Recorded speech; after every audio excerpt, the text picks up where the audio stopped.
La famille, c'est vétéran, épisode 3 TG. Quitte là-bas, quitte là-bas. Bon. Il s'est pris pour Dora le mec. Bon, je vais faire la présentation aujourd'hui, c'est l'épisode 3 de TGS avec Dora moi-même. Donc je vous laisse regarder la vidéo. Un bon visionnage à vous.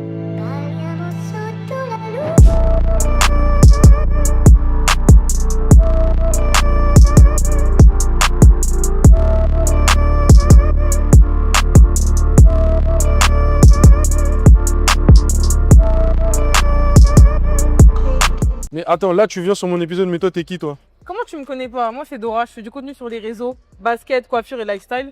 Et c'est moi qui aurai le meilleur épisode. Ok, Ouais. on verra.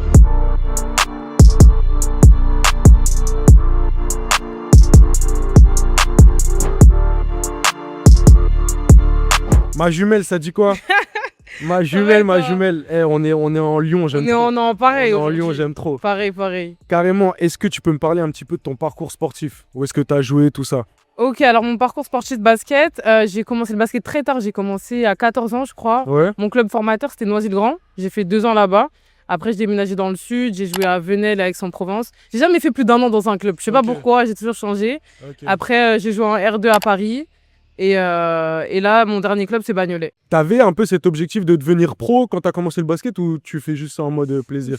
Je pense que même quand j'ai commencé, je sais que j'avais commencé tard, j'ai pas fait de centre de formation et tout, donc je suis dans une DA où je juste joue à bon niveau, mais pas forcément devenir pro. Et à plus forte raison, là maintenant qu'on est dans la vie active, de nos jours, c'est soit t'as un taf, soit tu joues pro, tu peux pas faire les deux en même temps. Et tu fais des petits événements quand même à droite à gauche, niveau basket, tout ça, non? Ouais, en vrai, je fais quand même des événements et c'est ça que je préfère dans le basket en vrai. Ouais. Quand tu joues à haut niveau, je pense que petit à petit, tu perds le plaisir. C'est ça, il n'y a plus la notion de plaisir quand c'est trop exigeant, tout ça. Et quand t'es en mode chill, tournoi et tout, c'est trop bien. Franchement, c'est mieux. Non, en vrai, je préfère vraiment faire des tournois parce que c'est chill, ça rassemble. En plus, en mai, il y a le tournoi de la break. D'ailleurs, vous voyez la marque, stylé. De ouf. Et les tournois comme ça, en fait, c'est chill. Franchement, quand t'es dans le monde du basket professionnel, t'as pas l'occasion de souvent faire des tournois. Et quand j'ai eu l'occasion de parler avec des joueurs professionnels, ce qu'ils me disaient, c'est ça qui leur manque en fait. Les tournois, les trucs où on rigole, on se prend pas la tête en vrai. C'est sûr on perd, puis plus on prend de l'âge, plus on perd un peu cette notion de plaisir quand on est trop en mode focus. De ouf.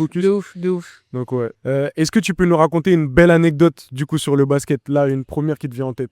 Alors, en vrai, c'est quoi? C'est en juillet, quand il y a eu le K54, j'ai gagné 1 an de poulet chez Wingstop. C'était trop bien. Franchement, ils ont fait descendre le public sur le terrain. J'ai tiré milieu de terrain, j'ai marqué, tout le monde a crié, tout le monde s'est levé. Franchement, c'était grave bien. C'était grave bien et tout. Bonne anecdote du basket, donc voilà. Là, c'est le premier truc qui te vient en tête comme ça? Ouais, parce qu'en fait, ça montre vraiment que le basket, ça rassemble. Et le K54, c'est vraiment le plus gros tournoi streetball de France. Ouais. C'est international et tout. Et j'étais stressé, hein. Il y avait grave du monde, des Roland Garros. J'imagine. Mais ouais, en vrai, c'était grave carré. Et du coup, ouais, c'est une des anecdotes, ouais. J'imagine. Et dans le sens contraire, je sais pas si tu es trop à l'aise d'en parler, mais est-ce qu'il y a déjà eu un moment où le basket ça a commencé à te saouler parce que tu as peut-être vécu une trahison ou un problème avec un coach, un moment difficile? Est-ce que tu peux nous en parler? Ouais, en vrai, c'est plus dans le sud et tout. Ma première année senior, je l'ai fait en surclassé parce que j'étais en U18. Ouais. Et du coup, j'étais chez les seniors, chez les grandes et tout. Sauf que j'étais mutée. Et en fait, tout au long de l'année, mon coach il m'a boycott. En mode, toujours, il y avait des mutés devant moi, c'était des darons du club et tout. Et il n'y avait pas de raison particulière? Bah non, en fait, c'est que c'était des darons qui étaient plus fortes que moi, tu vois, en vrai. Et à chaque fois, il me disait, ouais, t'inquiète, prochain match et tout. Et en fait, il me mettait jamais.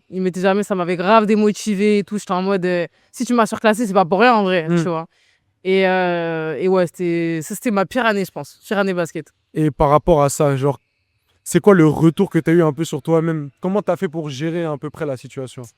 En vrai, j'avoue, j'ai pleuré, j'ai beaucoup pleuré. Hein. Ah ouais, non, le basket c'est chaud. Non, le basket c'est chaud. Pardon. Le basket c'est chaud et tout.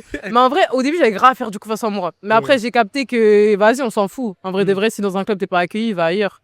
Tu vois. C'est sûr. Ça m'a formé après pour la suite. Et c'est là que j'ai compris que vraiment le basket, en vrai, ça doit être secondaire. Tu vois. Ça sert à rien de vouloir jouer dans un club à haut niveau si t'as pas l'objectif d'être pro. Autant tu vas dans des clubs chill et puis tu chill en fait. J'ai capté. Tu prends du plaisir. Et du coup, en parallèle du basket, tu fais de la création de contenu. Ouais. D'accord, c'est pas un secret là pour les gens ici.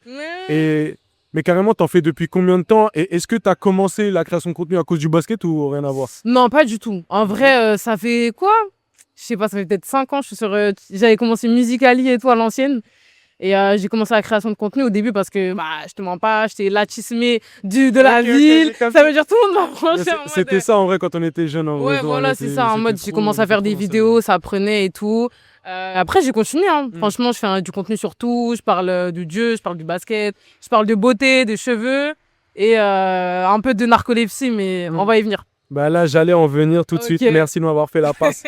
Ouais, bah bien sûr, on voit que sur ton profil, comme là tu viens de le dire, donc ton contenu il est beaucoup tourné sur le basket, sur même des shootings, les shootings que tu fais, les événements où tu vas à droite à gauche, mais t'as pas cette peur de parler de la narcolepsie. Est-ce que tu peux expliquer ce que c'est que la narcolepsie, peut-être pour les gens qui connaissent pas cette maladie? Alors la narcolepsie, c'est un trouble du sommeil qui fait que tu t'endors tout le temps, partout et à n'importe quel moment en fait. Genre tu te rends même pas compte des fois que tu t'endors. Et c'est pas dû forcément à un manque de sommeil, mais à une mauvaise qualité de sommeil entre parenthèses. Et moi c'est plutôt de l'hypersomnie, c'est un peu comme la narcolepsie.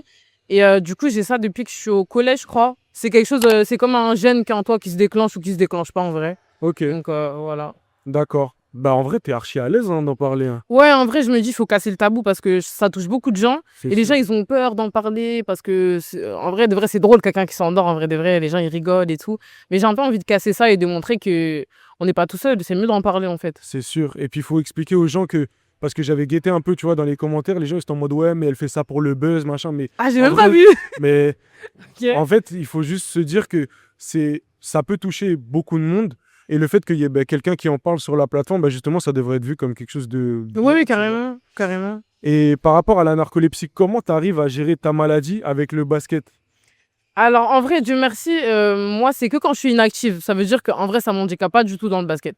Ça m'handicape que, je me rappelle une fois, anecdote et tout, j'étais venue grave en avance dans les vestiaires et tout, j'étais venue grave en avance, donc je me suis posée dans les vestiaires et je me suis endormie tout l'entraînement et personne n'est venu me chercher.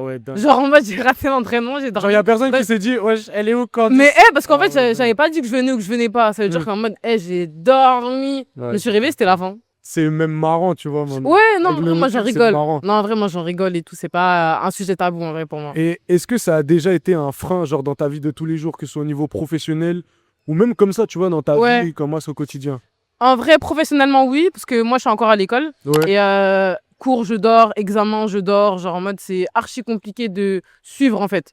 Tu peux pas, surtout qu'on fait des études. Maintenant, on n'est plus à un âge où on va à l'école pour aller à l'école. On a un âge où on fait des études pour plus tard, en fait.